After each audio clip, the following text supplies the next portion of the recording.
Let me show you where many go wrong with garlic butter. First, take a sauce pot and melt 3 sticks of butter. Now, I already know in the comments it's unsalted, please, unsalted. Melt it gently, low medium heat. This is where everyone goes wrong. Instead of chopping it or processing it, we're going to smash it. But why, Chibo? Why are we going to smash it? Well, because garlic has 2 separate things going on, allicin and allicin. When you cook garlic, you let them meet, and that creates a reaction and releases allicin, which is a sharp, sulfurous, volatile thing that you don't want in your mouth. It's what makes vampires go away. Once the butter has melted, we're going to skim off all those milk solids from the surface of the butter. And we're going to do this until it starts clearing up. And it's going to look something like this. It's going to bubble up a little bit, don't be afraid, and this is a perfect moment to add that smashed garlic.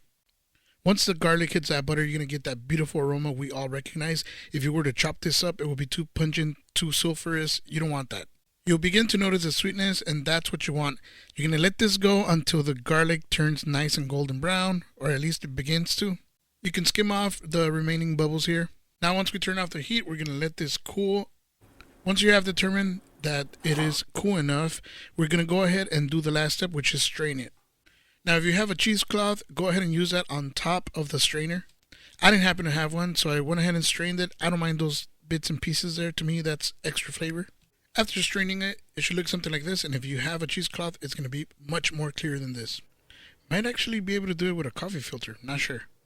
And there you have it. You have clarified butter with garlic that can last up to 6 months in your refrigerator or between 1 and 3 at room temperature. Smash that like button, share. See you later.